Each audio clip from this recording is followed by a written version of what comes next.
આદેશ હું એકતાનાથ ગુરુ યોગી તુલસીનાથજી બાપુ શ્રી શનિદેવ મંદિર ભવનાથ તલેટી ગિરનાર જુનાગઢ ગુજરાત. સુખદેવજી મહારાજનો બીજા દિવસનો ઉપદેશ જે પરીક્ષિત રાજાને આપ્યો કે સદગુરુને અગર આપણી જીવન નૌકાના ટંડેલ બનાવી દઈએ, સદગુરુ જે નામ આપ્યું છે એ નામ અને સદગુરુ ઉપર જે આપણી શ્રદ્ધા છે એ શ્રદ્ધા પ્રેમ રૂપી આપણે હલેસા બનાવી લઈએ તો આપણી જીવન નાવને સદગુરુ સામે પાર લગાવી દે છે. કેમ કે એ રાહ એણે જોઈ છે, એ ત્યાંથી આવ્યા છે. તો સદગુરુ પ્રત્યેનું સમર્પણ એ પહેલું જોઈએ છે કે સદગુરુ પ્રત્યેનું સમર્પણ કેટલો ભાવ છે, કેટલી શ્રદ્ધા છે, કેટલો વિશ્વાસ છે, કેટલું સમર્પણ છે. તો સમર્પણમાં કંઈ અધકચરું ન ચાલે કે થોડો વિશ્વાસ છે, એમાં તો પૂરું આપણું ન હોવા બરાબર થઈ જવું પડે છે કે આપણે હવે છીએ જ નહીં, ક્યાંય પણ નથી, બસ છે સદગુરુ સદગુરુ સદગુરુ. તો સદગુરુ એ રામ છે, એમની વાનર સેના એ એના શિષ્યો છે, અને જે મોક્ષેચ્છુ છે, કલ્યાણ ઈચ્છતા મોક્ષેચ્છુ એ સમુદ્ર રૂપી વિશ્વ છે, અને તેમાં જળ રૂપ માયા છે, અને આત્માના કલ્યાણ રૂપી લંકા છે, તેમાં મોક્ષ ગતિ પ્રાપ્ત કરવા રૂપ સીતા છે. તો આપણે પણ જો મોક્ષને પામવા ઈચ્છતા હોઈએ તો સદગુરુને આપણે હંમેશા આગળ મોખરે રાખવા પડે છે, એને આગેવાની સોંપી દેવી પડે છે, અને આપણે એની પાછળ પાછળ ચાલતા શીખવું પડે છે. સદગુરુ જેમ કહે તેમ એના શબ્દતઃ પાલન જો આપણે કરીએ તો આ ભવ પાર આપણે તરી જઈએ છીએ. તો હવે ત્રીજા દિવસની સવારે સુખદેવજી મહારાજ પરીક્ષિત રાજાને ઉપદેશ આપે છે, જીવતા શીખો. ત્રીજા દિવસે સવારે સુખદેવજી ઉપદેશ આપે છે કે જગતમાં જન્મ ધારણ કરવો એ સામાન્ય પાપનું ફળ છે, લાંબો વખત જીવવું તે મધ્યમ પાપનું ફળ છે, અને માનવ જન્મનું સાર્થક્ય અને આત્મકલ્યાણ સાધ્યા પછી મરવું તે પુણ્યનું ફળ છે. તો આ જન્મ થવો, જીવવું અને મૃત્યુ થવું, તો આપણો જે જન્મ થાય છે તો એ આપણા સામાન્ય પાપનું ફળ છે. કોઈ કર્મ આપણા બાકી છે એટલે જ આપણો જન્મ થયો છે, તો એ આપણા સામાન્ય પાપનું ફળ છે. અગર જન્મીને આપણે લાંબુ જીવીએ છીએ પણ બિલકુલ નિરર્થક જીવીએ છીએ તો એ મધ્યમ પાપનું ફળ છે. પરંતુ આત્મકલ્યાણ સાધ્યા વિના, આપણું આત્મકલ્યાણ કર્યા વિના જો આપણું મૃત્યુ થઈ જાય તો એ તો બહુ મોટા પાપનું ફળ છે. પરંતુ જો આપણે આત્મકલ્યાણ સાધી લઈએ, સ્વયં કોણ છીએ, ક્યાંથી આવ્યા છે જાણી લઈએ, એ બ્રહ્મ રૂપમાં આપણે પણ એક થઈ જઈએ તો એ આપણું પુણ્યનું ફળ છે. તો આ જે દેહ ધારણ થયો છે, દેહ ઈશ્વરે આપણને આપ્યો છે, મનુષ્ય દેહ, અને આપણો જન્મ થયો છે, તો ઈશ્વરે આ એક મોકો આપેલો છે કે આજ મનુષ્ય અવતારમાં જ મનુષ્ય દેહ જ્યારે પ્રાપ્ત થાય છે ત્યારે જ આપણે આત્મકલ્યાણ સાધી શકીએ છીએ. બીજી યોનિમાં જ્યારે જઈએ ત્યારે આપણી એ ઇન્દ્રિય એટલી સજાગ નથી હોતી કે આપણને ખ્યાલ આવે કે આપણે શું કરવા આવ્યા છીએ અને આત્મકલ્યાણ કરવા માટે આપણે શું કરવું જોઈએ, કેવા કેવા યત્નો કરવા જોઈએ. એ બીજી યોનિમાં આપણો જન્મ થાય છે ત્યારે આપણને એ ખ્યાલ નથી હોતો. મનુષ્ય જન્મ માત્ર ને માત્ર એક એવો છે જેમાં આપણને ખ્યાલ રહે છે, એ આપણની પાસે એ બુદ્ધિ છે કે શું કરવું, શું ન કરવું, શું યોગ્ય છે, શું અયોગ્ય છે, અને કેમ આપણો જન્મ થયો છે એ આપણે વિચારી શકીએ અને આપણે સત્યની રાહ પર ચાલી શકીએ. એ બુદ્ધિ ઈશ્વરે માનવને આપી છે. તો જે પોતાનું આત્મકલ્યાણ સાધી લે અને પછી એનું મૃત્યુ થાય તો એ એના પુણ્યનું ફળ છે. તો મનુષ્ય દેહ મળ્યો છે તો બિલકુલ નિરર્થક જીવન વિતાવવા માટે નથી મળ્યો. દરેક જન્મમાં આપણે એકનું એક કરતા રહીએ છીએ, એટલે આપણી પાસે કોઈ પ્રાપ્તિ નથી. તો મનુષ્ય દેહ મળ્યો છે કંઈક પ્રાપ્ત કરવા માટે, અને આ એકમાત્ર સહારો છે, એકમાત્ર આધાર છે. અને મનુષ્ય જો પાત્ર બની જાય તો સદગુરુ એને જરૂર ગોતી લે છે. એ માનવની હેસિયતની બહાર છે કે એ કોઈ સદગુરુને ગોતી શકે, પરંતુ સદગુરુની આંખ બહાર કઈ નથી હોતું, એ પાત્રને ગોતી લે છે. તો સદગુરુની હાજરી, એની મોજૂદગી ચારો ઓર છે. એક પણ ખૂણો, એક પણ જગ્યા, એક પણ દિશા બાકી નથી જ્યાં સદગુરુની મોજૂદગી ન હોય. કેમ કે સદગુરુ એ શરીર નથી. તો આપણે જે શરીરમાં રહીએ છીએ અને ગુરુને પણ જો શરીર સમજી લઈએ કે એ એના સ્થાન ઉપર છે, તો એ ઉચિત નથી.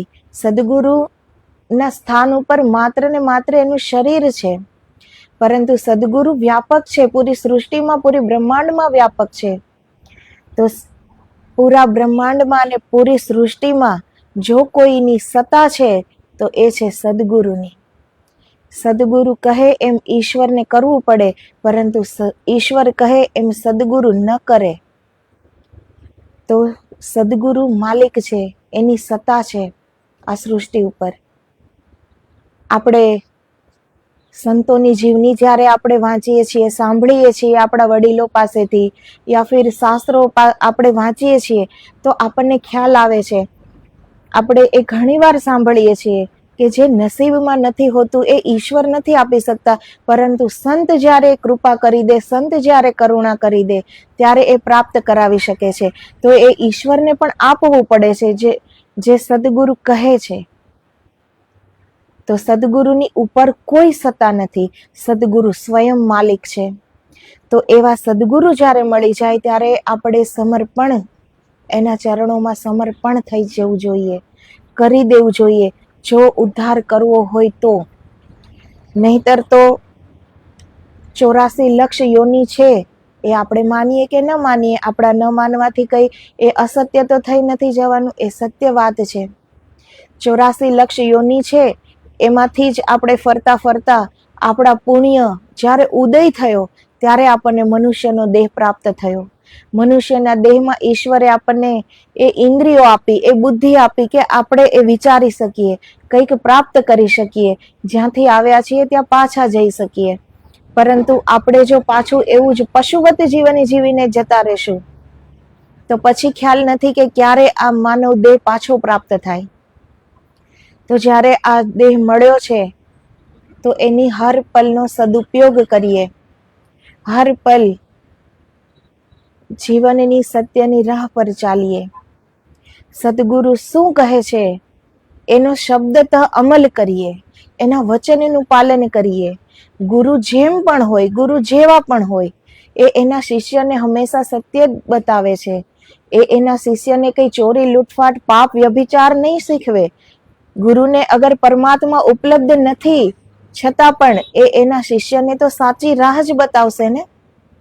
તો ગુરુના વચન છે એ અમૃત સમાન છે. એના વચન ઉપર ચાલીએ, શબ્દતઃ એના વચનનું પાલન કરીએ, એવી રીતે આપણે જીવન જીવીએ અને સદગુરુના ચરણ શરણમાં આપણે સમર્પિત થઈ જઈએ, તો સદગુરુ એ આપણી જીવન નૌકાના ટંડેલ છે. એ આપણી આ જીવન નૌકાને સામે પાર લઈ જશે. તો શુકદેવજી મહારાજ ત્રીજા દિવસે પરીક્ષિત રાજાને આ કહે છે કે જન્મ લેવો એ આપણા સામાન્ય પાપનું ફળ છે, એ પછી લાંબુ જીવન જીવવું એ મધ્યમ પાપનું ફળ છે. પરંતુ જીવન દરમિયાન વ્યર્થનું જીવન જીવી ગયા, કંઈ જ પ્રાપ્ત ન કર્યું, કોઈ ઉપલબ્ધિ નથી, પરમાત્મા તરફની કોઈ ઉપલબ્ધિ નથી. આપણે આપણને હજી ઓળખતા નથી કે આપણે કોણ છીએ. જગત પિતા, પૂર્ણ સૃષ્ટિને રચયિતા, એ આપણી જ અંદર બિરાજમાન છે, છતાં પણ આપણે આપણી અંદર જોઈ નથી શકતા, એના દર્શન કરી નથી શકતા. તો એ નિરર્થક જે જીવન છે, તો એ તો બહુ મોટા પાપનું ફળ છે. પરંતુ જો મનુષ્ય દેહ મળીને આત્મકલ્યાણ સાધી લીધું, આત્મકલ્યાણ કરી લીધું, તો એ આપણા પુણ્યનું ફળ છે. માનવ જન્મનું સાર્થક્ય અને આત્મકલ્યાણ સાધ્યા પછી મરવું તે પુણ્યનું ફળ છે. મનુષ્ય જન્મ હાથ જોડીને બેસી રહેવા માટે નથી, પરંતુ કાંઈ પણ શુભ કર્મ કરવા માટે છે. એમ સમજીને પ્રભુએ આપેલી પરમ બક્ષિસરૂપ બુદ્ધિનો સદુપયોગ કરીને જે ઇતર જન્મોમાં ન બની શકે તેવું શ્રેષ્ઠ કાર્ય કરવા માટે મનુષ્ય જગતમાં આવ્યો છે. તો માણસે વિચારી શકે કે જે ઇતર જન્મ એટલે કે આપણે જે લક્ષ 84 ફરીને આવ્યા છીએ, જો એ કોટીમાં આપણો જે જન્મ વારંવાર થયો છે, તો ત્યારે આપણે સમજી નથી શકતા કે હર પલનો સદુપયોગ કરવો જોઈએ, શું કરવું જોઈએ. પરંતુ મનુષ્ય યોનિમાં ઈશ્વરે આપણને જે બુદ્ધિની બક્ષિસ આપી છે, એ બુદ્ધિનો આપણે ઉપયોગ કરવો જોઈએ. એ બુદ્ધિથી આપણે વિચારવું જોઈએ કે આપણે શું કરવા માટે આવ્યા છીએ. આપણે કીટ પતંગ જેવા તુચ્છ જીવ નથી, તેમજ કીટ પતંગની માફક કાંઈ ઉત્તમ કર્મ કર્યા વિના મરવા માટે સર્જાયા નથી. તો એ આપણને ખ્યાલ હોવો જોઈએ કે ઇતર યોનિમાં જેવી રીતે આપણે જીવી ગયા, જન્મ થયો, જીવી ગયા, મૃત્યુ થઈ ગયું, બિલકુલ નિરર્થક, બિલકુલ વ્યર્થ, કંઈ પણ પામ્યા વગર. પરંતુ આ કીટ પતંગાની યોની નથી, આ મનુષ્યની યોની છે. તો એ ઉત્તમ કર્મ કર્યા વિના મરી જવું એ ઉચિત નથી. આ એટલા માટે આપણા ઈશ્વરે આ દેહ આપ્યો નથી, આપણું સર્જન કર્યું નથી એટલા માટે. આમ છતાં જે મનુષ્યો પોતાના જીવનની લૌકિક અને અલૌકિક બંને પ્રકારની ઉન્નતિઓ સાધી શકતા નથી, તેમનો જન્મ અજાના ગળે જેમ નિરર્થક સ્તન હોય છે તે પ્રમાણે નિરર્થક અને ભૂમિભાર રૂપ છે. તો આપણું જે જીવન નિરર્થક જો વ્યતીત થઈ જાય તો એ ભૂમિ પર ભાર જ છે ને આપણો. આપણે જે માના કોખથી જન્મ્યા છીએ, જે ધરતી માતા ઉપર આપણે ચાલીએ છીએ, જેટલી વાર જન્મ થયો છે, એ બધાનું ઋણ છે આપણી ઉપર. એ ઋણ આપણે ત્યારે જ ચૂકવી શકીએ જો આપણે આપણો ઉદ્ધાર કરી શકીએ. આ ધરતી માતા આપણી પાસે કંઈ માંગતી નથી, આપણી જન્મ દેવાવાળી માં આપણી પાસે કંઈ માંગતી, પરંતુ એનું ઋણ હંમેશા આપણા માથા પર રહે છે. તો જીવનનો સદુપયોગ, જીવનનો ઉદ્ધાર કરવો એ આપણો પરમ આદર્શ હોવો જોઈએ. માનવ પાસે જો કોઈ આદર્શ ન હોય, પરમ આદર્શ ન હોય, તો એ પશુ તુલ્ય જ જીવન છે ને. એ અગર મનુષ્યનો દેહ મળ્યો તો પણ શું, એ પશુ તુલ્ય જ છે એ જીવન. જો કોઈ જાણ નથી, જો કોઈ પ્રાપ્તિ નથી, જો કોઈ ઉપલબ્ધિ નથી. આપણે જનનીને નિરુપયોગી ભાર વીંઢળાવી દુઃખ દેવા અને જનેતાની કુખ લજાવવા માટે જન્મ્યા નથી. તો એ આપણે વિચારવું જોઈએ કે આપણી જનેતા 9 મહિના એણે આપણો ભાર સહન કર્યો છે, કેટલી પીડા સહન કરી છે જન્મ દીધો ત્યારે. તો એ વ્યર્થ, એ પીડાનો આપણે કદર કરવી જોઈએ. એ પીડા એની વ્યર્થ ન વહી જાય એ આપણે વિચારવું જોઈએ. પણ પોતાની જનેતાની કુખ તથા પિતાનું નામ દીપાવીને જન્મભૂમિને ઉજ્જવળ કરવા તથા કારકિર્દીવાળી તેજસ્વી બનાવવા જન્મ્યા છીએ. તો આપણે આપણી માની કુખને દીપાવવી જોઈએ, પિતાના નામને આગળ વધારવું જોઈએ. એ ખાલી ને ખાલી મનુષ્ય દેહ મળ્યો છે, આ મનુષ્ય યોનિમાં જ આ સંભવ થઈ શકે. ઇતર યોનિમાં આ કાંઈ જ સંભવ ન થઈ શકે, કેમ કે ત્યારે એ બુદ્ધિ છે જ નહીં. પશુ યોનિમાં કેવી રીતે જીવન જીવવું અને કેવી રીતે પેટ ભરી લેવું, એના સિવાયની બુદ્ધિ નથી હોતી ઇતર યોનિમાં. એ ખાલી મનુષ્ય યોનિમાં જ આપણને એ બુદ્ધિ આપી છે, આપણે વિચારી શકીએ છીએ. આપણે જે માએ આપણને જન્મ આપ્યો છે એનું ઋણ આપણે ક્યારેય ઉતારી શકતા નથી, ગમે તે કરી લઈએ પણ આપણે એ ઋણ ક્યારેય ઉતારી શકતા નથી. છતાં પણ એ માને ગૌરવ થાય કે મેં જે આ ભાર સહન કર્યો, મેં જે આ પીડા સહન કરી, એ સાર્થક બની. અગર સંતાનને જોઈને માને એટલો ગર્વ પણ થઈ જાય તો પણ જીવન કંઈક અર્થે આપણે એક સારું જીવન જીવી ગયા એમ માનવું જોઈએ. પશુ પક્ષી કીટ પતંગના જન્મો વારંવાર જન્મવા મરવા અને માત્ર પેટ ભરી વતરું કરવા માટે છે, ત્યારે મનુષ્ય જન્મમાં એકલું પોતાનું અને પોતાના કુટુંબનું પેટ ન ભરતા અન્યને તૃપ્ત કરવાનો છે. જેવો દેહને ખોરાક આપવાનો છે તેવો મનને પવિત્ર સદાચારી ધર્મ નિયમ વાળા ઉપદેશનો અને સત્ય શાસ્ત્રોના જ્ઞાનનો ખોરાક આપવાનો છે. તો પેટ તો આપણું અન્નથી ભરાઈ જાય છે, પરંતુ આપણા મનને કેવો ખોરાક આપવાનો છે? પવિત્ર સદાચારી ધર્મ નિયમ વાળા ઉપદેશોનું વાંચન, સત્ય શાસ્ત્રોના જ્ઞાનનો ખોરાક આપવાનો છે આ મનને. જેટલું આપણું પવિત્ર આચરણ હશે એટલું જ આપણે પવિત્ર જીવન જીવી શકશું. પવિત્રતામાં જ પરમાત્માનો વાસ છે, તો જેટલી પવિત્રતા આપણે જીવનમાં રાખી શકીશું એટલા જ આપણે પરમાત્માની ઓર અગ્રેસર થઈ શકીશું. આત્માને આત્મજ્ઞાન, પ્રણવ જ્ઞાન અને પરમાત્મા જ્ઞાનનો ખોરાક આપવાનો છે. તો મનને તો આપણે શાસ્ત્રોના ઉપદેશનો ખોરાક આપવાનો છે. દેહને તો અન્નના ખોરાકથી એ તૃપ્ત થઈ જાય છે, પરંતુ આત્મા શેનાથી તૃપ્ત થાય છે? તો આત્માને આત્મજ્ઞાન, પ્રણવ જ્ઞાન અને પરમાત્મા જ્ઞાનનો ખોરાક આપવાનો છે. એ ત્યારે તૃપ્ત થાય છે. કુટસ્થ બ્રહ્મને ધ્યાન અને યોગ માર્ગમાં ઉચ્ચ કક્ષાએ ચડાવી પ્રભુમાં નિમગ્ન કરી પ્રભુનું સાનિધ્ય સાધવાનો ખોરાક આપવાનો છે. તો આત્માને પરમ ઉચ્ચ યોગ માર્ગમાં અને પ્રભુમાં નિમગ્ન થઈને આપણે જ્યારે જીવન જીવીએ ત્યારે આપણી આત્મા અંદરથી તૃપ્ત થાય છે. હર પલ પ્રભુનું સાનિધ્ય એનો ખોરાક છે. એટલું જ નહીં, પણ જેમ લૌકિક જીવનમાં ગૃહ કુટુંબને સુખી કરવા માટે સંપત્તિ પ્રાપ્ત કરવાની છે, તેમ આત્મિક કર્મમાં આખા વિશ્વના જીવાત્માઓને પોતાનું ગૃહ કુટુંબ માની તેમના સુખ શાંતિ અને કલ્યાણ માટે સદજ્ઞાનનો અવિરત પ્રવાહ વહેવડાવવાનો છે. તો આપણી જે લૌકિક જિંદગી છે બહારની, તો આપણે એટલું જ વિચારીએ છીએ ને કે આપણા અને આપણા પરિવારને આપણે એને સુખ આપી શકીએ, એને ખુશી આપી શકીએ, એને જે પણ જોઈતું છે એના જીવનની જરૂરિયાતની વસ્તુઓ આપણે એને પૂરી પાડી શકીએ. પરંતુ આત્મજ્ઞાન અને આત્માનો ખોરાક એ છે કે સમગ્ર સૃષ્ટિને આપણું કુટુંબ સમજીએ અને સમગ્ર સૃષ્ટિની હર જીવાત્માઓને આપણે સદજ્ઞાનનો અવિરત પ્રવાહ વહેવડાવી શકીએ. જે આપણને ખ્યાલ આવ્યો છે આપણે બીજાને પણ કહી શકીએ. વાત એવી નથી કે હર કોઈને શિખામણ આપતા ફરીએ, પરંતુ જે સત્યની રાહ જો આપણને મળી છે એ આપણે બીજાને બતાવી શકીએ.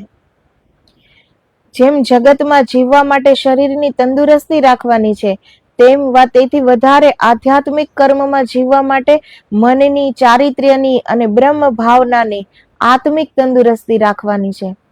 તો આપણે જીવવા માટે શરીરની તંદુરસ્તી જોઈએ છીએ, એવી રીતે આધ્યાત્મિક જીવન માટે મનની, તનની, વિચારોની પવિત્રતાની જરૂર છે. પવિત્ર શરીરમાં જ એક પવિત્ર મન રહી શકે છે અને પવિત્ર મનમાં જ પવિત્ર વિચાર આવી શકે છે. અને પવિત્ર વિચાર આવ્યા વિના તો આપણે અંદર જઈ નહીં શકીએ, આપણે આપણી અંદર ઉતરી નહીં શકીએ. સત્યની રાહ આપણને એ તરફ આપણે આગળ વધી નહીં શકીએ. એ માટે એટલા પવિત્ર વિચાર પણ તો હોવા જોઈએ કે મારે કંઈક પ્રાપ્ત કરવું છે, જેમાં સંસારની કોઈ વસ્તુના મોહ, મમતા, અહંકાર અને પ્રેમરૂપી ભયંકર રોગ લાગુ પડે નહીં, તે સર્વદા જાળવવાનું છે. બુદ્ધિમત્તાનું પ્રથમ લક્ષણ એ છે કે જે કાર્ય કર્યા પછી પસ્તાવું પડે તે કામ ન કરવું. તો મનુષ્ય યોનિમાં જે આપણને બુદ્ધિ આપી છે ઈશ્વરે, તો એ બુદ્ધિનું કાર્ય એ છે કે હર કાર્ય કરતા પહેલા આપણે વિચારીએ. કાર્ય કર્યા પછી જો પસ્તાવું પડે તો એ કાર્ય ક્યારે પણ ન થવું જોઈએ. કંઈક વાત કરતા પણ આપણે કંઈક બોલીએ છીએ, કંઈક વાત કરીએ છીએ, તો એની પહેલા પણ આપણે વિચાર કરવો જોઈએ. બુદ્ધિ આપી છે તો એનો ઉપયોગ આપણે હર ક્ષણ કરવો જોઈએ. એ ઉપયોગમાં લેવા માટે જ ઈશ્વરે આપી છે ને બુદ્ધિ. તો કોઈ પણ કાર્ય કર્યા પછી જો પસ્તાવું પડે તે કામ ન કરવું, અને જે કાર્ય કર્યા પછી આત્માને પૂર્ણ આનંદ અને સુખ પ્રાપ્ત થાય તેવું કાર્ય અવશ્ય કરવું. આપણા મનને સારું લાગે એવું નહીં, પરંતુ અંદરથી આપણે ખુશ થઈએ, એક આનંદનો અનુભવ થાય આપણને કોઈ કાર્ય કર્યા પછી, આપણે એ આનંદની અનુભૂતિ કરી શકીએ, તો એ કાર્ય સદા કરવું. મનને ગમે છે એ કાર્ય કરવું એ તો એક સ્વાર્થનો વિષય છે કે આપણને જે ગમ્યું એ આપણે કરી લીધું, પરંતુ આપણે કોઈના માટે જીવીએ, કોઈનું સારું કરીએ, કોઈને આપણું જીવન કોઈના માટે ઉપયોગી થઈ પડે, આપણે કોઈને કંઈ કામ લાગી શકીએ, તો ત્યારે આપણને એક આનંદ થાય છે કે આપણાથી આજે બહુ જ સારું કાર્ય થયું, બહુ સારું કર્મ કરી શક્યા આજે આપણે. તો એવા કાર્ય આપણે અવશ્ય કરવા જોઈએ. મનુષ્ય એમ સમજ્યા છે કે કુશળતાપૂર્વક વ્યવહાર ચલાવવો, સ્ત્રી અને પરિવારને સુખી કરવા, સંપત્તિ સંતતિ પેદા કરવી અને ફુરસદ મળે તે સમયમાં દેવદર્શન યાત્રાઓ કરવી તથા કથા વાર્તાઓ સાંભળવી, આમાં જ મનુષ્ય જીવનની સમાપ્તિ અને સાર્થક્ય થઈ જાય છે. તો માણસ ખાલી એટલું જ વિચારે છે ને કે ભણવું ગણવું, પરિવારને સંભાળવો, પત્ની પુત્રનું સુખ, એને સુખ આપવું, એ માટે આપણે સંપત્તિ કમાવવી, અને એમાંથી જ્યારે કંઈક સમય મળે ત્યારે પ્રભુ ભજન કરવું, ત્યારે પ્રભુને યાદ કરવા, ત્યારે યાત્રા કરવી, તો મનુષ્ય જીવનની સમાપ્તિ અને સાર્થક્ય થઈ જાય છે. તો શું આટલામાં એ મનુષ્ય જીવનની સાર્થકતા થઈ જાય છે? શું આપણે આટલું કરવા માટે જ આપણને જન્મ મળ્યો છે? શું આનાથી આપણના જીવનમાં કોઈ ઉન્નતિ થઈ શકશે, આધ્યાત્મિક ઉન્નતિ? શું આટલું જ કરવાથી આપણને પરમાત્મા ઉપલબ્ધ થઈ શકશે? પરંતુ સંતાન ઉપર જેટલો માતા પિતાનો અધિકાર છે તે કરતા આત્મા ઉપર પ્રભુ પિતાનો ઘણો વિશેષ અધિકાર છે. તો આપણે જે વિચારીએ છીએ કે આપણા પર તો આપણા માતા પિતાનો જ અધિકાર છે, આપણા કુટુંબ પરિવારનો અધિકાર છે, એને સુખ શાંતિ આપવું એ મારી ફરજ છે, આપણે એમ વિચારીને જ તો ઈશ્વરમય નથી જીવી શકતા ને, એમાં નિમગ્ન થઈને નથી જીવી શકતા. તો આત્મા પર જેટલો પ્રભુનો અધિકાર છે ને, એટલો અહીં કોઈનો કોઈ પર અધિકાર નથી. આ તો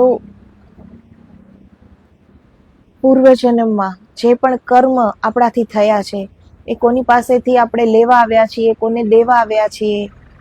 સારું કર્મ છે તો એને આપણે સુખ આપશું, આપણું સારું કર્મ છે તો એ આપણને સુખ આપશે, દુઃખદ છે તો એ દુઃખ મળશે એનાથી. તો આ બધું જે આપણને કુટુંબ પરિવાર મળ્યું છે એ આપણા કર્મના આધારે મળ્યું છે.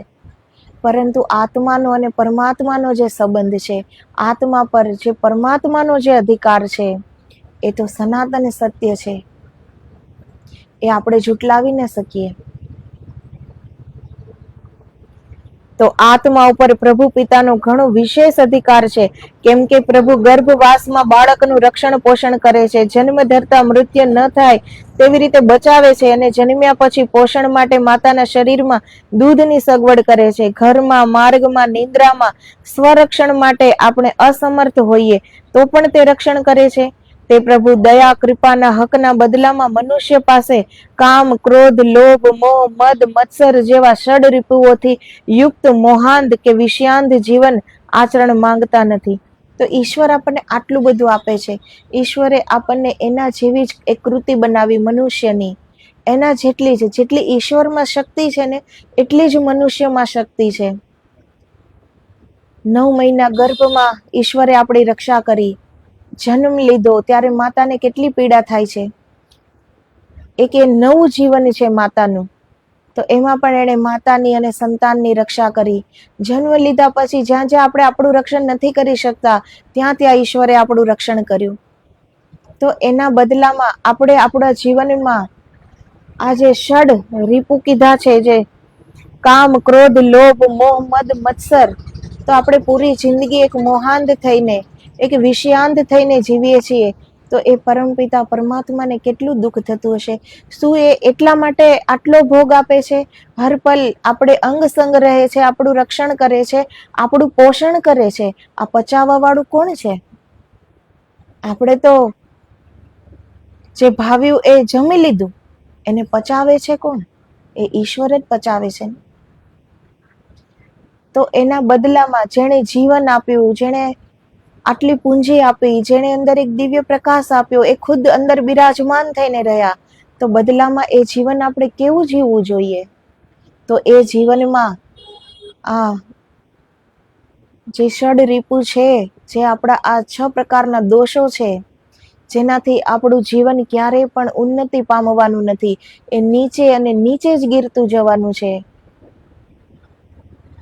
તો એ દોષો સાથે જો આપણે જીવન જીવીએ તો એ પરમપિતા પરમાત્મા ક્યાંય દૂર નથી, આપણી જ અંદર છે. એને કેટલું દુઃખ થતું હશે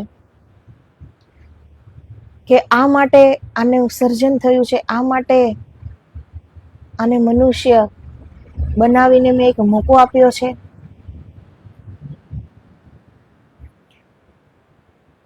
તે પ્રભુ દયા કૃપાના હકના બદલામાં મનુષ્ય પાસે કામ, ક્રોધ, લોભ, મોહ, મદ, મત્સર જેવા ષડ રીપુઓથી યુક્ત મોહાંધ કે વિષયાંત જીવન આચરણ માંગતા નથી, પરંતુ તે ષડ રીપુઓ તથા માયા, મમતા અને અહંકારને આપણા દાસ બનાવીને અને અધોગતિમાં લઈ જવાના સાધનોને જ આપણને ઉચ્ચ ગતિમાં લઈ જનાર ઉપયોગી સાધન બનાવીએ.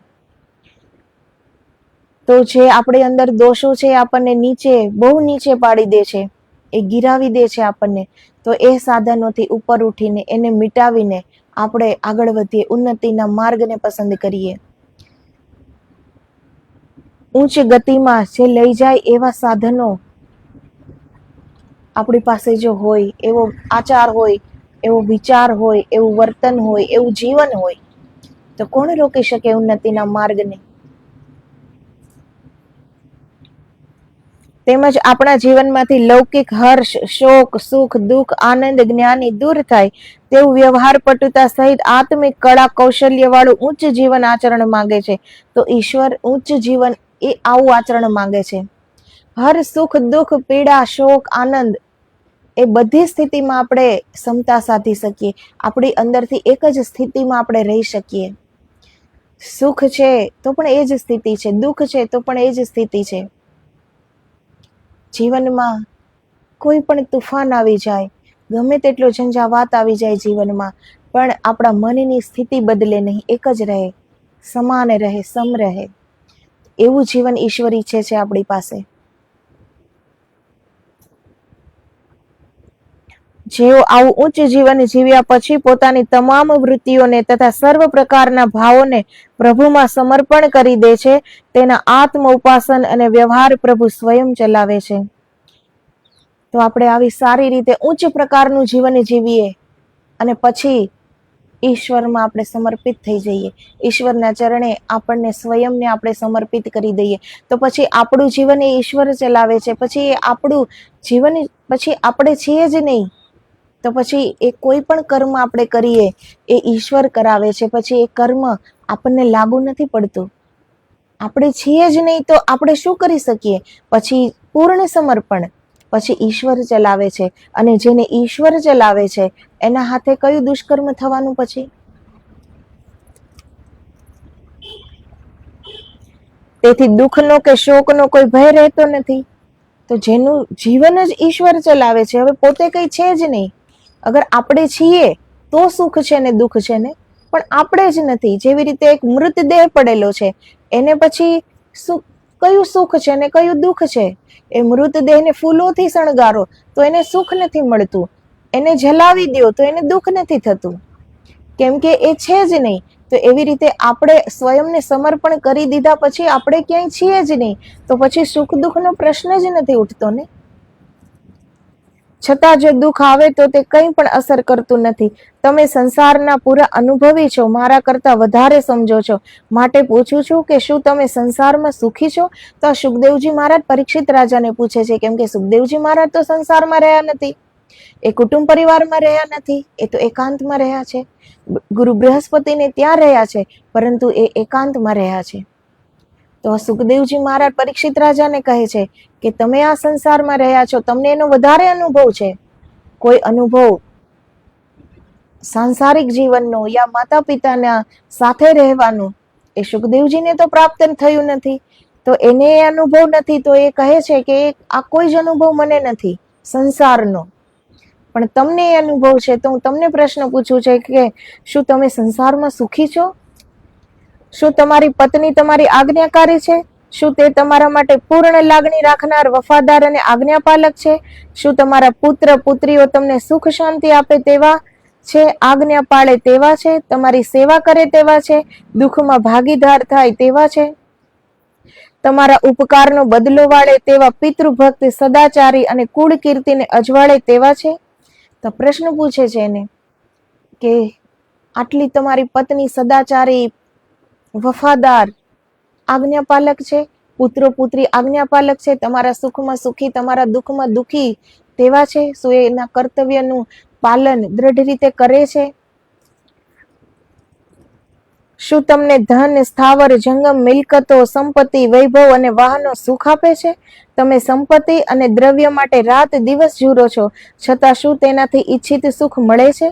કદાચ ધન સંપત્તિ મેળવો છો તો તે તમારી પાસેથી લઈ લેવા ગૃહ કુટુંબના, સંતતિના, સ્ત્રીના, સગા સ્નેહીઓના, રાજ્યના, ચોર ડાકુઓના પ્રયત્નોથી તે સંપત્તિ તમને રાત દિવસ સળગાવી મૂકે છે કે સુખ શાંતિ આપે છે?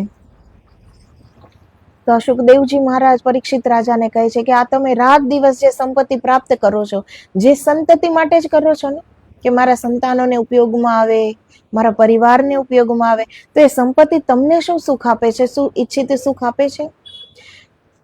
અગર આપણી પાસે ગમે તેટલી ધન સંપત્તિ, વૈભવ છે આપણી પાસે, પરંતુ અગર પત્ની સારી નથી, એ આપણા કહ્યામાં નથી, આપણી ઈચ્છા પ્રમાણે એ છે નહીં, એ કોઈ કાર્ય કરતી નથી, તો શું એ ધન સંપત્તિ એ કોની માટે સંચિત કરો છો? એ ધન સંપત્તિ તમને પછી શું સુખ આપવાની? પુત્ર છે, પુત્રી છે, આપણી જ સંતાન આપણા કહ્યામાં નથી, સારા માર્ગ પર નથી, આપણે સારું શીખવીએ છીએ સાંભળવા તૈયાર નથી, એવી સંતતિ માટે આ સંપત્તિનો આપણે રાત દિવસ એ સંપત્તિ ભેગી કરીએ છીએ. કોના માટે કરીએ છીએ? અગર સંતાન સારી છે તો એના માટે સંપત્તિ ભેગી કરવાનો કોઈ અર્થ નથી. એ સારી છે તો એ પણ નીતિથી, નિષ્ઠાથી એનું ગુજરાન ચલાવી લેશે. અગર નથી સારી તો એની માટે તો સંપત્તિ ભેગી કરવાનો કોઈ મતલબ જ નથી, કેમ કે એ ખરાબ રસ્તે જ વાપરવાનો છે. તો પછી સંપત્તિને ભેગું કરવા માટે રાત દિવસ આપી દેવા. હા, જે જીવન ગુજરાન, આપણું જે જીવન છે, આપણું ગુજરાન ચલાવવા માટે, આપણી જે ફરજ લીધી છે આપણા પરિવારનું ગુજરાન ચલાવવા માટે, એટલી સંપત્તિ આપણે અર્જિત કરવી જોઈએ. પરંતુ એનાથી વિશેષ જે રાત દિવસની દોડ છે એ મૂકી દેવી જોઈએ, કેમ કે તો જ ઈશ્વર ભજન કરવા માટે આપણને સમય મળશે.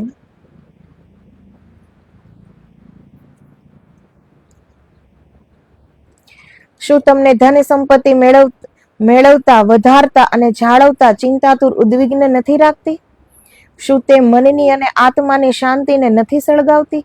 તો જાજુ ધન હોય છે તો એને ક્યાં વાપરીએ, ક્યાં મૂકીએ? કોઈ લઈ તો નહીં લે ને? સંતાનો ગેરમાર્ગે તો નહીં વાપરે ને? પત્ની બહિર્મુખી થઈને નહીં વાપરવાની જગ્યાએ તો નહીં વાપરે ને?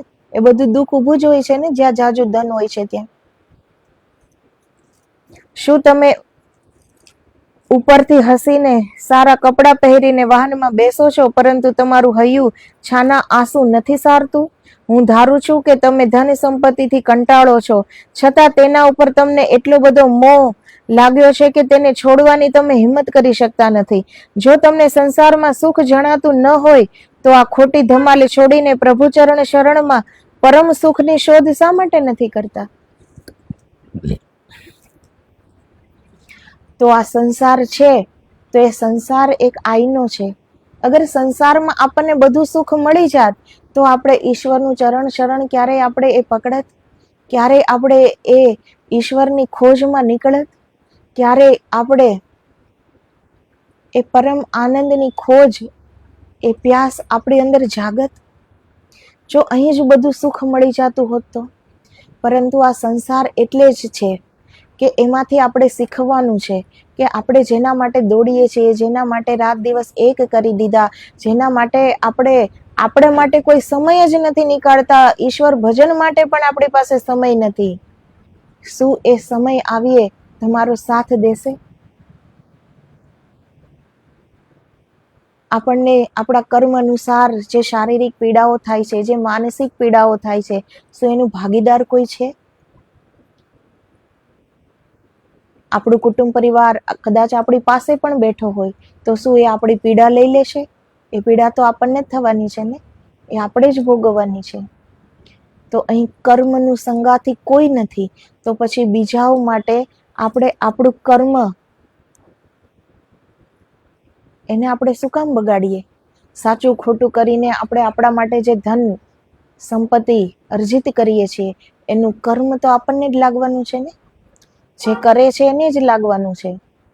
જે વાપરે છે એને તો તમે આપ્યું એટલે એ વાપરે છે, એના માથે કર્મ નથી. એ કર્મ જે અનીતિથી ધન અર્જિત કરે છે એને જે કર્મ ભોગવવાનું છે. તો કોના માટે કર્મ માથે ચડાવો છો?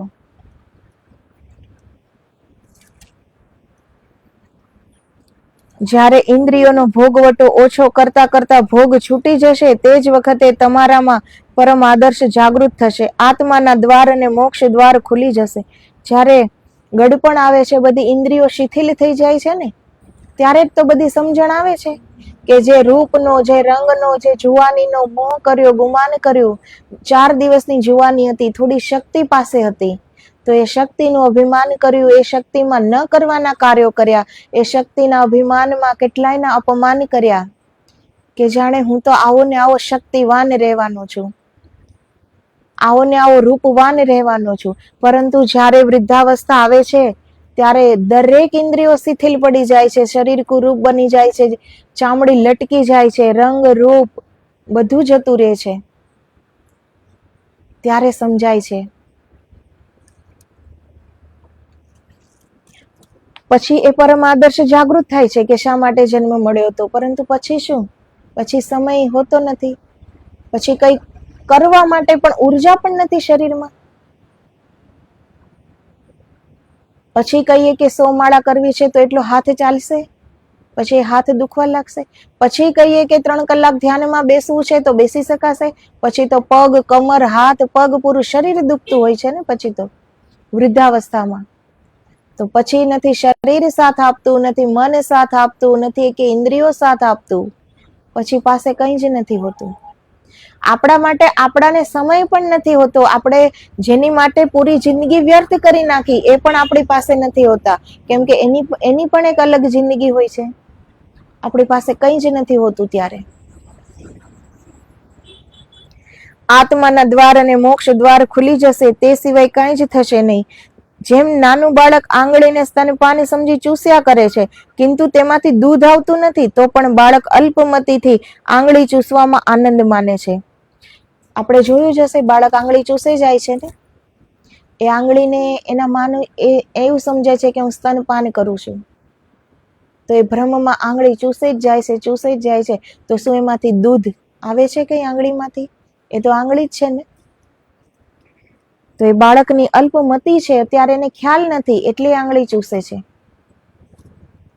તેમ ગરીબ કે ગૃહસ્થ, રાય કે રંક, રોગી કે નિરોગી, સુખી કે દુખી, હસતા કે રડતા, સંસારી કે સંન્યાસી, કોઈ જીવને સંસારમાં સુખ મળતું નથી. જેવી રીતે બાળકને આંગળી ચૂસે દૂધ મળતું નથી, એવી રીતે સંસારમાં જીવ માત્રને સંસારમાં સુખ ક્યારેય મળવાનું નથી. અગર થોડું 5 મિનિટ મળી પણ ગયું, ઘડી 2 ઘડી સુખ મળી પણ જાય, તો એ પાસે દુઃખ તો ઊભું જ છે. કેમ કે શાશ્વત સુખ સંસારમાં નથી, શાશ્વત સુખ ઈશ્વરના નામમાં છે, એની ઓળખાણમાં છે. એ બ્રહ્મને જ્યાં સુધી આપણે જાણી નહીં શકીએ, ત્યાં સુધી એ પરમ આનંદ જ્યાં સુધી આપણને ઉપલબ્ધ નહીં થાય, ત્યાં સુધી દુઃખ જ દુઃખ છે. જ્યાં સુધી શાશ્વત સુખની પ્રાપ્તિ નથી, ઘડી 2 ઘડીની સુખની જ ખબર છે, તો એ તો ઘડી 2 ઘડી સુખ છે. એ પછી પાછળ દુઃખ ઊભું જ છે, દુઃખ આવવાનું જ છે. કેમ કે જેમ આંગળીમાં દૂધ ન હોવાથી તેમાંથી દૂધ નીકળતું નથી અને નીકળવાનું પણ નથી, તેમ સંસારમાં સુખ છે નહીં, હોતું નથી અને આવવાનું નથી. આપણે સમજીએ કે આપણા કુટુંબ પરિવાર, આપણે પતિને બહુ પ્રેમ કરીએ છીએ, પત્નીને બહુ પ્રેમ કરીએ છીએ, એ મારા કહેવામાં છે. પરંતુ એ બધાનો અનુભવ હશે કે એ પ્રેમ ત્યાં સુધી છે જ્યાં સુધી એના કહ્યામાં આપણે હોઈએ છીએ. એ જેમ કહે એમ આપણે હસીને સ્વીકારી લઈએ ત્યાં સુધી જે આપણા છે. અગર એકવાર પણ વિરોધ ઉઠાવો કે આમ નહીં આમ, તરત જ ઝઘડો ઘરમાં શરૂ થઈ જાય છે ને. ક્યાં છે સુખ? એ આપણી ભ્રમણા માત્ર છે. આપણે આપણા લોકોની, આપણા આસપાસના, આપણા કુટુંબજનોની કહેવામાં આપણે રહીએ છીએ. એ જેમ કહે છે એમ આપણે કરીએ છીએ, હસીને સંમતિ આપીએ છીએ. એ જેમ કહે છે માની લઈએ છીએ. એ ત્યાં સુધી જ આપણા છે. એનાથી વિરુદ્ધ થઈને એક દિવસ પણ જીવન જીવીને જુઓ. એ જે કહે તેને ના કહો, એ જે કહે તેનો વિરોધ કરો, પછી ખ્યાલ આવે ને કે કોણ મારું છે. તો સંસારમાં સુખ છે નહીં તો મળે ક્યાંથી? માટે સંસારના દ્રષ્ટ પદાર્થો મેળવવામાં તમારો પરિશ્રમ મિથ્યા ગયો છે, અગર જવાનો છે. જ્યાં સુધી તમને સંસારના સુખો ભોગવવાની ઈચ્છા છે, ત્યાં સુધી તમારો તમામ ઉદ્યોગ અને પરિશ્રમ મિથ્યા જવાનો છે. ઇન્દ્રિયોના સુખ તે સુખ છે જ નહીં. તેથી તેવા સુખ ઈચ્છનારને પરમ આદર્શ જાગૃત થતો નથી. તો જ્યાં સુધી ઇન્દ્રિયો બળવાન છે ત્યાં સુધી ઘડી બે ઘડીનું એક સુખ હોય છે, પરંતુ એ માટે પૂરી જિંદગીનું એક પતિ પત્નીનું બંધન. કેમ કે એકબીજાની જરૂરત છે, પ્રેમ નથી. બહુ ઓછા લોકોને પ્રેમ હોય છે. માણસ પ્રેમને જાણતો જ નથી. અગર પ્રેમને જાણતો હોય તો પરમાત્માને જાણવાનું બાકી નથી રહેતું. તો જે આ સંબંધો છે, જે આપણે માનીએ છીએ, એ વધારે તો એક જરૂરિયાત હોય છે. તો એકબીજાની ઘડી બે ઘડીની જરૂરિયાત માટે માણસ પૂરી જિંદગીનું બંધન બાંધી બેસે છે. પૂરી જિંદગી એને ખુશ રાખવામાં કેટલું કરવું પડે છે. એ નારાજ થઈ જાય તો આપણી જરૂરિયાત પૂરી થતી નથી. તો એ પરવડે નહીં કે એ નારાજ થાય તો એનું સાચું ખોટું બધું માનવું પડે છે કે એ ખુશ રહે. તો આ એક વેપાર સિવાય કંઈ જ નથી કે હું પણ તને આપું, તું પણ મને આપે. તો જ પ્રેમ, નહીતર નહીં. તો એનું નામ પ્રેમ નથી. અને જ્યાં પ્રેમ નથી ત્યાં સુખ કેવું, ત્યાં ખુશી કેવી? જ્યાં પ્રેમ નથી ત્યાં જીવન જ નથી. જ્યાં પ્રેમ નથી ત્યાં પરમાત્મા નથી. અગર પ્રેમ છે તો એમાં આપણી ખુશી નથી, એમાં સામેવાળાની ખુશી છે કે જેમ તું કહે. ત્યાં આપણું જીવન નથી. જે પ્રેમને સમજી જાય છે એ પરમાત્માને સમજી જાય છે. કેમ કે પ્રેમમાં સમર્પણ કરતા આવડી જાય છે. કે પ્રેમમાં પ્રેમી તરફ સમર્પિત થઈ જાય છે વ્યક્તિ કે હવે તું જેમ કહે તેમ. તારા સુખમાં જ મારું સુખ. એ તારું સુખ કદાચ મારી સાથે ન પણ હોય અને બીજા સાથે હોય તો પણ હું ખુશ. એમાં પણ મારી સહમતિ છે. પ્રેમ એનું નામ છે. પ્રેમ સામેવાળાના પ્રિય વ્યક્તિના સુખમાં આપણે સુખી થઈ શકીએ, આપણે ખુશ થઈ શકીએ, એનું નામ પ્રેમ છે. પ્રેમ એનું નામ નથી કે હું તને પ્રેમ કરું છું તો તું પણ મને જ કર. પ્રેમ એનું નામ નથી. તો આ બધું જ મિથ્યા છે. આપણે જેને પ્રેમ સમજીએ છીએ, આપણે જેને આપણા સમજીએ છીએ, જીવનમાં એવી કેટલીય ક્ષણો આવે છે, એવી કેટલીય પળો આવે છે ત્યારે આપણને ખ્યાલ આવે છે કે આને આપણા કહેવાય. પરંતુ આપણે એના જ માટે આપણું પૂરી જિંદગી રાત દિવસ એક કરીને એને સુખી કરવા માટે આપણે એ સમય ક્યારેય નીકાળી ન શક્યા કે આપણે આત્મકલ્યાણનું વિચારી શકીએ, આપણું આત્મકલ્યાણ આપણે સાધી શકીએ. તો અગર સંસારમાં રહેવું જ છે, સંસારી હોવું કે સંન્યાસી હોવું એમાં કોઈ ફરક નથી પડતો. જરૂર છે કરવાની, સમજીને કરવાની. કોઈ કાર્ય કરો છો તો એ કાર્ય કરતા કરતા એ કાર્ય તો હાથ જ કરતું હોય ને. પગ ચાલતા હોય છે, કાર્ય હાથ કરતું હોય છે, પરંતુ આપણે મનમાં તો ઈશ્વરનું જપ કરી શકીએ ને. અંદરથી તો આપણે ઈશ્વરનું સાનિધ્ય, એનું સામીપ્ય, એનો અનુભવ કરી શકીએ ને. એ વિચારી શકીએ ને કે મારી જ અંદર પરમાત્મા બેઠેલા છે. એ મારી સાથે જ છે, મારી પાસે જ છે, મારી અંદર જ છે. એ મારી હર કાર્ય જોવે છે, હર કર્મ જોવે છે, હર વિચાર જોવે છે. એ જોવે છે. આપણે એ તો કરી જ શકીએ ને. સંસારમાં રહેતા હોય કે સંન્યસ્ત થઈને રહેતા હોઈએ તો પણ એ આપણે સાક્ષી ભાવ જો કેળવતા આવડી જાય તો આપણું જીવન અધ્યાત્મ ઉન્નતિના શિખરે પહોંચે છે.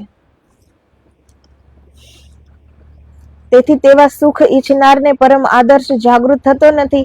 જેમ ઝાંઝવાના જળમાં જળની આશાએ દૂર દૂર સુધી દોડનાર મૃગને જળનું ટીપું પણ મળતું નથી અને તૃષાથી પ્રાણ જાય છે. આપણું મનુષ્યનું જીવન પણ એવું જ છે ને, મૃગજળની જેવું. જેવી રીતે મૃગજળ પાછળ આપણે પાણીની આશાએ દોડતા જઈએ, છતાં પણ પાણી નથી મળતું. તરસ્યા રહીને એકદમ મૃત્યુ થઈ જાય છે. એવી જ રીતે આ સંસારમાં આપણે દોડીએ છીએ કે કાલે સુખ મળશે, પરંતુ ત્યાં સુધીમાં મૃત્યુ નજીક આવી જાય છે અને સુખની તો કોઈ જાણ જ નથી થતી. તેમ સંસારમાં સુખ શાંતિ રૂપી જળનું ટીપું ન હોવાથી અને તેની પાછળ દોડી થાકી પ્રાણ ગુમાવવા છતાં તે ન મળતું હોવાથી તેને સંસાર આરણું કહ્યો છે. છતાં ધન સુખની ખાતર દેશ પરદેશમાં ગમે તેટલા દોડીને થાકી જશો તો પણ તમને સુખ કે શાંતિ મળવાના નથી. શું તમે એમ સમજો છો કે સંસાર ત્યાગીઓ કાર્યકુશળ અને વ્યવહાર પટુતાવાળા નથી? શું તેમને ત્યાગી થવાનો શોખ જાગતો હશે? શું તેમના હાડકા સાવ હરામ થઈ ગયા હશે? શું તેઓ ગૃહસ્થ જીવનના કાર્યો કરવામાં ઉદાસીનતા સેવે છે? તો જે સંન્યસ્ત થઈ ગયા છે, તો સંસારીઓ એવું ક્યારેય ન વિચારવું જોઈએ કે એના હાડકા હરામ ના થઈ ગયા છે, એને કંઈ કમાવું નથી, એટલા માટે સાધુ થઈ ગયા, એટલા માટે સંન્યાસી થઈ ગયા. એવા પણ છે, એ યુગનો પ્રભાવ છે, એવા લોકો પણ છે આજે. પરંતુ એવા થોડા આંગળીના વેઢે ગણી શકાય એટલા લોકોથી પૂરા સંત સમાજ ઉપર તો આંગળી ન ઉઠાવી શકાય ને, કે એટલે જ બધા સાધુ થાય છે કે એને કમાવું નથી. સંસારમાં રહેવા માટેના એની પાસે કોઈ વ્યવહાર કુશળતા નથી, વાકપટુતા નથી, એટલે એણે સંસાર છોડી દીધો. કે એ કંઈ કરવા સમર્થ નથી એટલે એણે સંસાર માંડ્યો નથી, એવું તો નથી ને. પરંતુ એણે જાણ્યો કે આ સંસારમાં ક્યાંય સુખ નથી, આ ઝાંઝવાના જળની જેમ જ છે. એની પાછળ વ્યર્થ દોડવા કરતા આત્મકલ્યાણની રાહ પકડીએ, એટલે એ સંન્યસ્ત થયા છીએ. યુગનો પ્રભાવ છે. કોઈ એટલા માટે પણ સાધુ થઈ જાય છે કે કમાવું ન પડે, કોઈ જવાબદારી નિભાવવી ન પડે. પરંતુ એવા લોકો માટે પૂરો સાધુ સમાજ, પૂરો સંત સમાજ, એની ઉપર આપણે આંગળી ન કરી શકીએ. બધા જ એવા નથી હોતા ને. યાદ રાખો કે સાચા ત્યાગીઓમાં આવા દુર્ગુણો કદી હોતા નથી. સાથી કે જો તેમનામાં આવા દુર્ગુણો હોય તો તે પ્રભુ ભક્તિમાં, યોગમાં, તપશ્ચર્યામાં અને ધ્યાનમાં અનેક વર્ષો સુધી પરિશ્રમ કરી શકે નહીં. તો જે સાચેજમાં તમારી આંખ સમક્ષ જે હોય છે, જે જપ, તપ, ધ્યાન, પૂજન, પ્રભુ નામમાં નિમગ્ન રહે છે, તો જો એનામાં આળસ હોય, એને કંઈ કરવું ન હોય, તો એ તો સાધુ થઈ ગયા પછી પણ કંઈ ન કરે ને. પરંતુ જે આ કરે છે, તો એનો અર્થ તો આપણે સમજી શકીએ ને કે એનામાં એ આળસ નથી. એણે સંસાર છોડ્યો છે કે કમાવું ન પડે એટલા માટે સંસાર છોડ્યો છે, એવું નથી. કેમ કે જે પરિશ્રમ એ સંન્યસ્ત થઈને કરે છે, એ સંસારી થઈને પણ કરી શકત ને એ પરિશ્રમ. જપ, તપ, ધ્યાન, આરાધના, બ્રહ્મ મુહૂર્તમાં ઉઠવું, પોતાનું કોઈ સુખ નહીં, પોતાની કોઈ ખુશી નહીં કે અત્યારે મારું મન આમ કહે છે તો એમ કરું. એ પોતાના નિયમ મુજબ ચાલે છે. જે નિયમ છે કે આટલાથી આટલા સમયમાં આટલા જપ કરવા, આટલાથી આટલા સમયમાં ધ્યાન કરવું, આટલાથી આટલા સમયમાં જનહિતાર્થે કંઈક કામ કરવું, આટલાથી આટલા સમયમાં જે આપણો આત્મકલ્યાણ જે કરવાનું છે, એ માટે આપણે એક સારું વાંચન કરીએ. તો જે નીતિ નિયમથી જે ચાલે છે, તો એ શું સંસારમાં ન રહી શકે? એ શું કોઈ કાર્ય ન કરી શકે? એ કરી જ શકે ને. તો જે આ કરે છે એનામાં ન સમજવું કે આનામાં કોઈ દુર્ગુણ છે. એનામાં જો દુર્ગુણ હોય તો પ્રભુ નામ લઈ જ ન શકે ને. એને ઈશ્વરનું નામ લેવાનો વિચાર જ ના આવે. જેનામાં દુર્બુદ્ધિ છે, દુર્ગુણો છે, એનામાં ઈશ્વરનું નામ લેવાનો, ઈશ્વરને નામે જિંદગી કરી દેવાનો એને વિચાર પણ ના આવે ને. તો પ્રભુ ભક્તિમાં, યોગમાં, તપશ્ચર્યામાં અને ધ્યાનમાં અનેક વર્ષો સુધી પરિશ્રમ કરી શકે નહીં, પરંતુ જેમ વ્યંઢળના ગામમાં કોઈ સ્ત્રીનું કામ ન હોય, ગુંડાના ગામમાં સતી સ્ત્રીનું સ્થાન ન હોય, અભણના ગામમાં વિદ્વાનને સ્થાન કે માન ન હોય, તેમ એક વિષય વૈભવના નજીવા સુખ માટે પોતાનું જીવન અને અમૂલ્ય આયુષ્ય બરબાદ કરનારા મૂર્ખાઓના સંગમાં જ્ઞાનીએ જીવવું અને રહેવું અશક્ય હોવાથી સંસ્કારી આત્માઓ સંસાર ત્યાગ કરી ચાલ્યા જાય છે.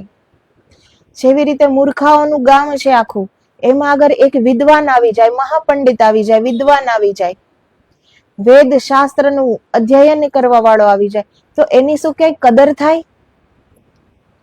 એ મૂર્ખાઓને, અભણને ખબર જ નથી કે વિદ્વાન વેદ શું છે, શાસ્ત્ર શું છે, કઈ એને જાણ જ નથી. તો એ વિદ્વાનનું ત્યાં શું કામ છે?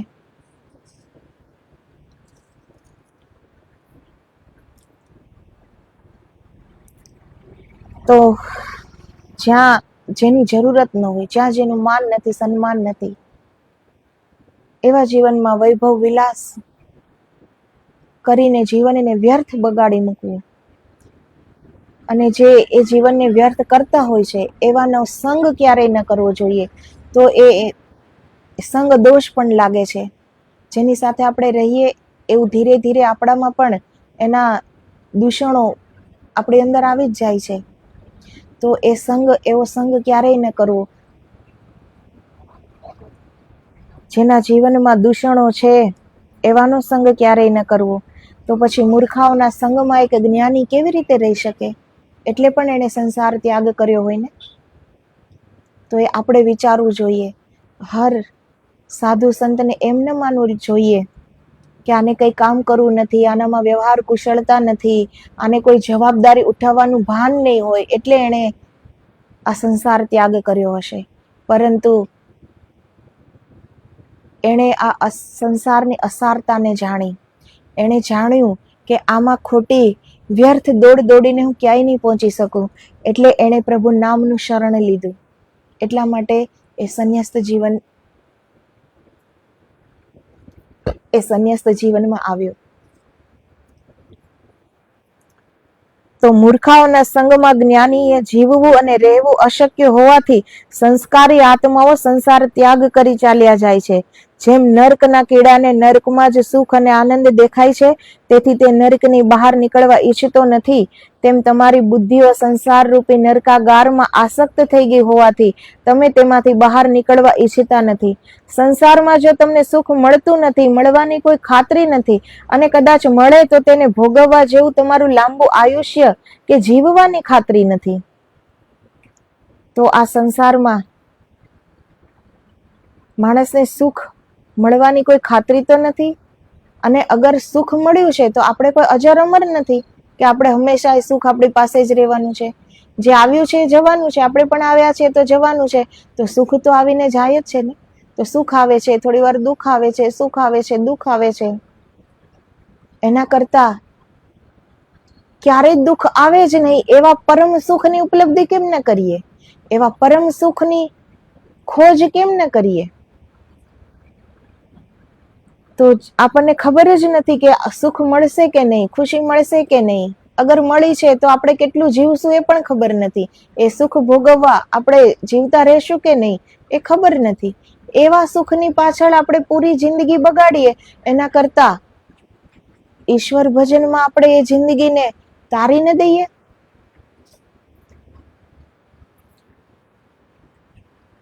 મેળવેલી ધન સંપત્તિને તમારી પાસે સર્વદા જાળવી રાખવાની તમારામાં શક્તિ નથી, તો તમે સંસારમાં શું કામ મોહાંધ અને ગુલામ બનીને જીવી રહ્યા છો?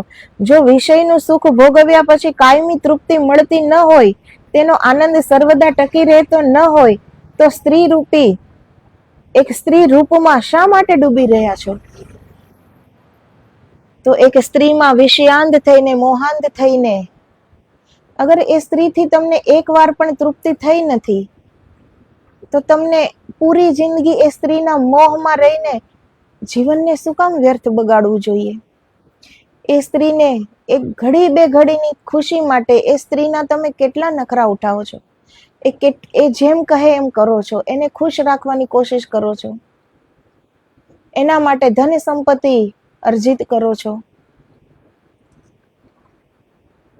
છતાં પણ આપણને એ ખબર નથી પડતી, એ જાણ છતાં પણ નથી થતી કે એકવાર ઇન્દ્રિયનું સુખ લીધું એ પછી આપણે તૃપ્ત તો ન થયા, એ પાછું એ ઊભું જ છે.